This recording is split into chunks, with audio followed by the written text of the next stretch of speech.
localization can only and will only actually succeed when refugee-led organizations are actually given a space in designing program and implementation of this program.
Driving through Bidibidi refugee settlement, one visually witnesses what the life of refugees from South Sudan is like.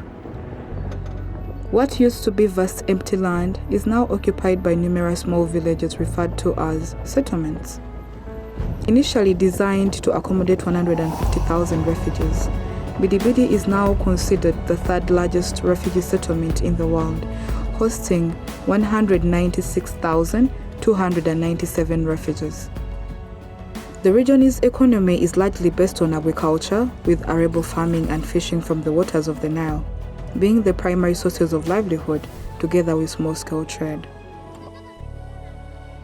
The area has a rich and complex history, both within and outside of its borders, that has been shaped and impacted by various conflicts over the years. The most recent were the clashes in neighboring South Sudan in 2013 that descended into a violent civil war, forcing many of its citizens to flee their homes in search of safety. This situation worsened over the years, with waves of violence and humanitarian crises driving thousands of people across the border into neighboring countries for refuge. The South Sudan crisis prompted the United Nations to mount emergency responses through humanitarian support, while the political heads engaged in resolving the country's impasse.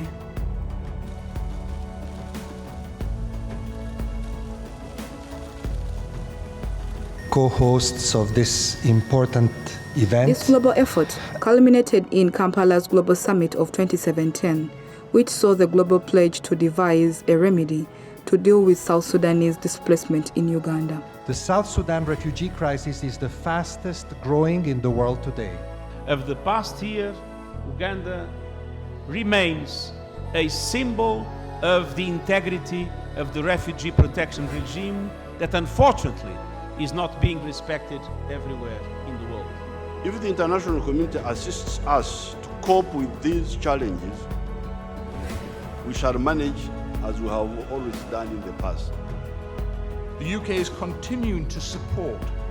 In 2017, we have committed $50 million to the refugee response here in Uganda. The United Kingdom stands ready to do more to support Ugandan comprehensive refugee response framework and is designing a multi-year program to that effect.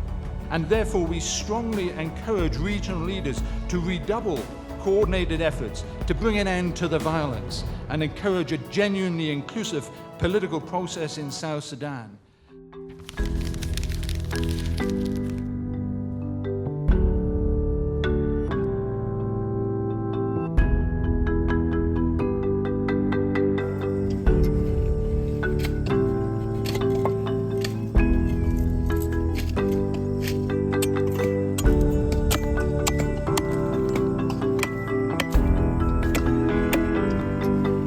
Refugees in Uganda have always helped themselves and each other get by, sometimes individually, sometimes collectively.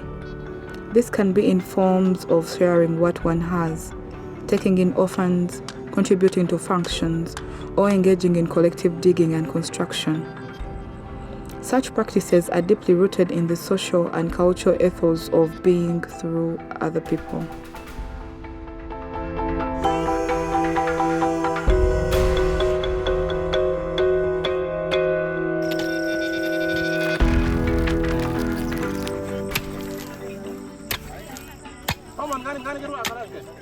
Today we are coming to the garden where we hire our garden, and we are coming to see how the garden is moving on, how we are cultivating in Bidibidi settlement. We hire the land, depending on understanding between you and the host community or the landlord. We do hire 20,000, we hire at 30,000. Oh, for today we hire this at 50,000, and this is how we cultivate.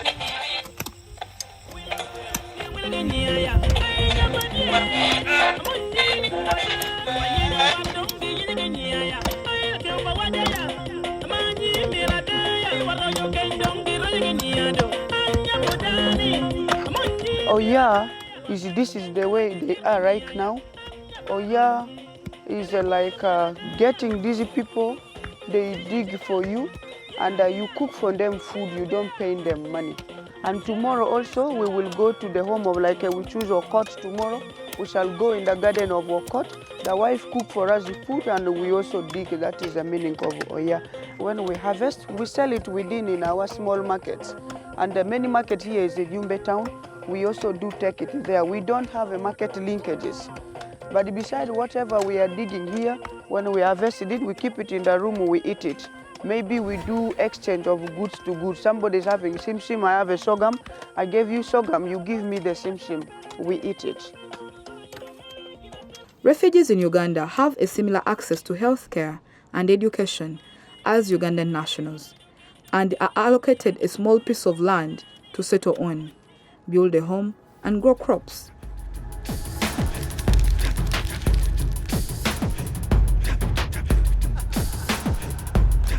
Rabbita is a term loosely translated as association, to build togetherness. It reinforces a sense of communality as it is accompanied by meals, drinks, and merrymaking. The property recovery scheme has been one of the most successful of the many civic humanitarian initiatives taking place in Bidibidi refugee settlement. Each and every woman in the settlement, they have what to do. And they build now zero trust in NGOs. Because they say, you call me for meeting, after some time the meeting does not bear fruits on me. But this, our PRE, the Property Recovering Empowerment Group is daily. As I talk right now, in my neighborhood, they also have theirs. Right now they are preparing, and time to come they will start gathering. So this is a way when you have a time to go and give maybe some counseling, you have a time for passing information. All leaders, we join with them and we pass information. It has also improved us, the women, the hygiene at home, at least because visitors can't come to your home, you don't have a latrine, you don't have a bathroom. And what we do is to bring those traumatized women. Her ultimate goal is to empower women and help them transform their lives for the better. It is through her active involvement that she has and continues to successfully mobilize fellow women to build their own resilience in the absence of aid or external support. Through Rabbita, refugees not only help each other materially, they also support each other emotionally and psychologically. It involves saving by community members that are used to recover lost property during their flight from homes and wars back in South Sudan. The women first elect members and establish a leader. Thereafter, the group members agree on the amount of money to be contributed at each round of the give-out period. The order of members who would receive the property or cash is determined by a raffle. Give-out periods and events can be after a fortnight or monthly. After a visitation at home of the one receiving, the leadership or members then purchase the items that they deem important or necessary for the household to be handed over during the give-out event. Such items could be flasks, mattresses, corrugated iron sheets, bed sheets, or even money to cover school fees and other needs. On the cash-out date, often held on a weekend, the host organizes a handover ceremony with dancing and serving of food and drinks.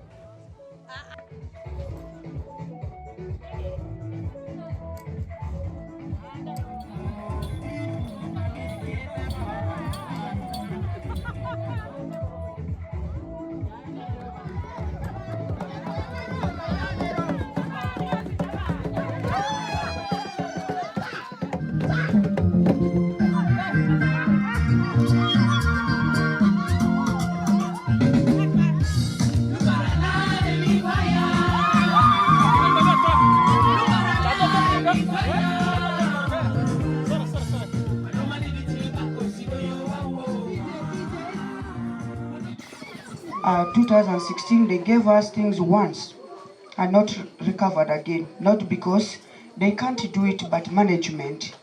The population is too big. We said as a mother, what should we do? We come up with this group, bit by bit, started with 500. We do social network. And among ourselves, refugees, we don't have love among ourselves. We fight at the water point, we fight at the distribution centers, we fight at the facility. We say, what is the root cause? So today, we come up with this initiative saying that, why can't we support ourselves?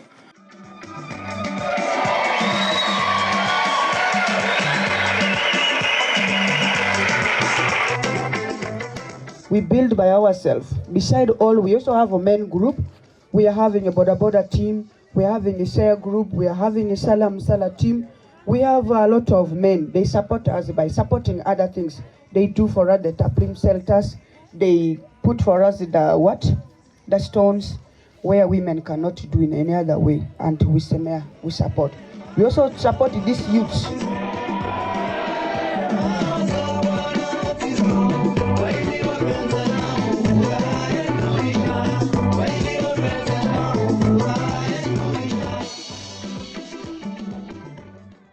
Local and national humanitarian agencies have already demonstrated their leadership abilities during emergencies and protracted displacement in several contexts. During emergency response, their efforts are often overlooked by bigger institutions and organizations that offer humanitarian responses. However, how refugees help each other in these ways do not get much attention in humanitarian debates.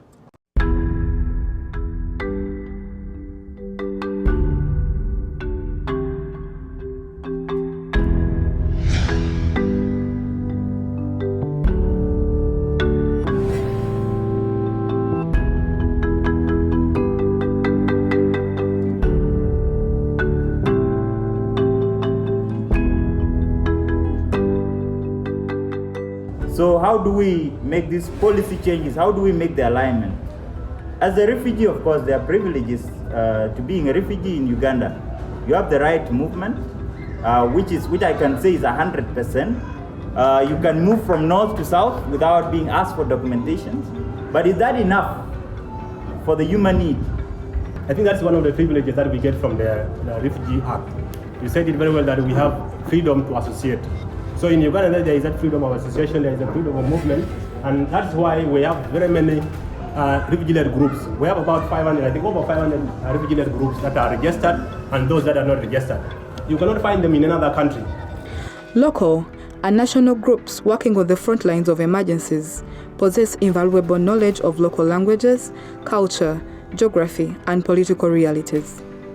They understand the local needs and can act swiftly to provide the required assistance.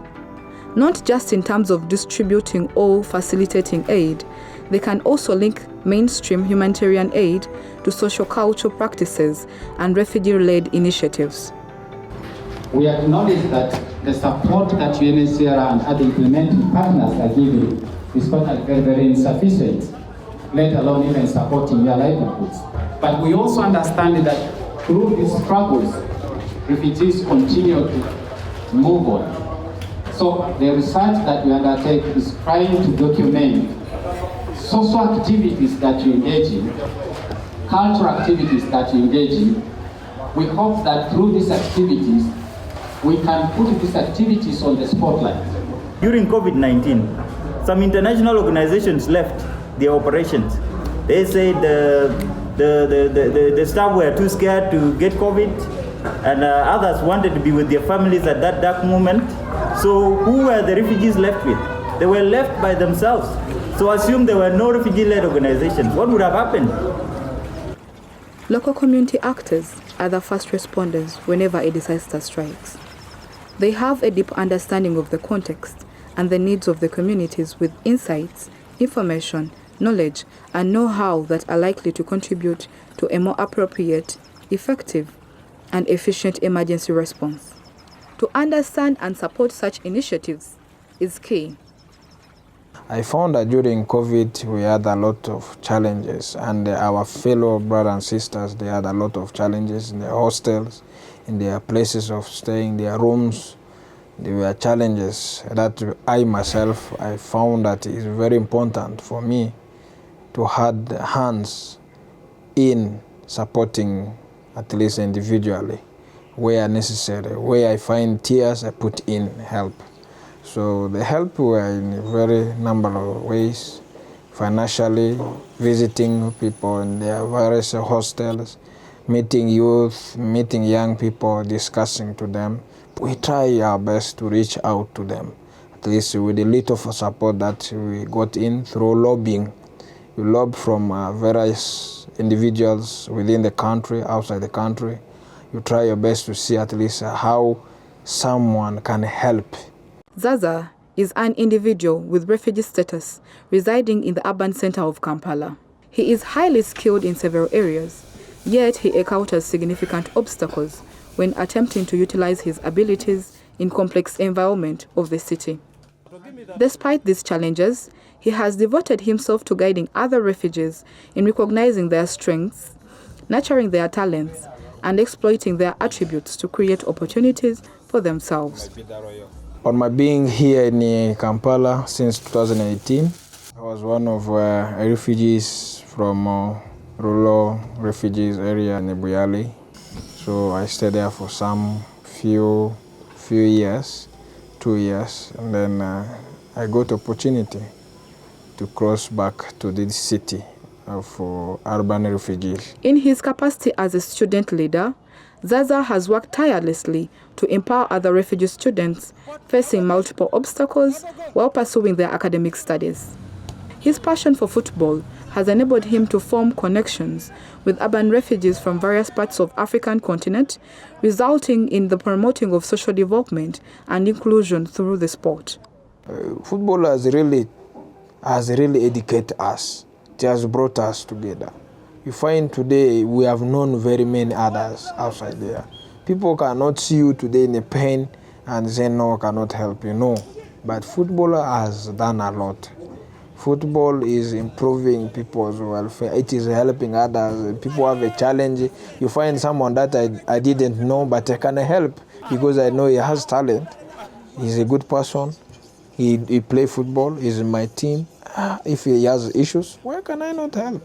Have to help. We have been really in together. You try to learn fellow brothers. You learn different tribe from the camp. You find Congolese. You find the Sudan, different Ethiopians, Kenyans. So you have different people that you learn from each other.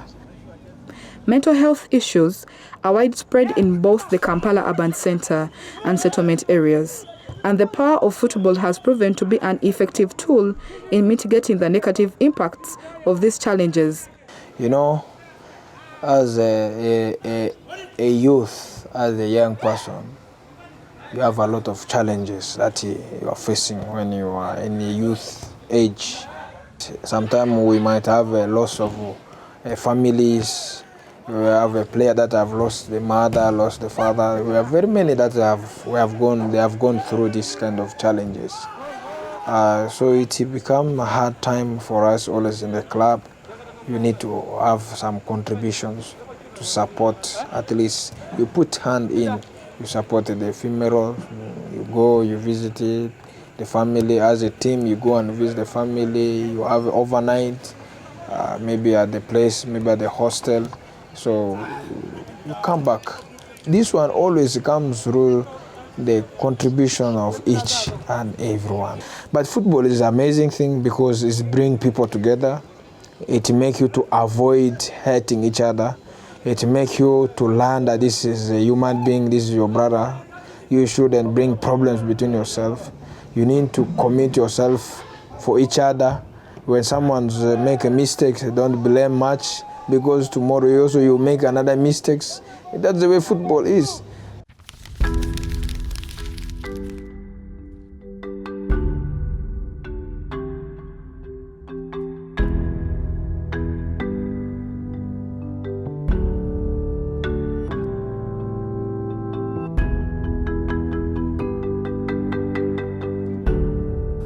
Let's not get excited about the beautiful policies that we hear.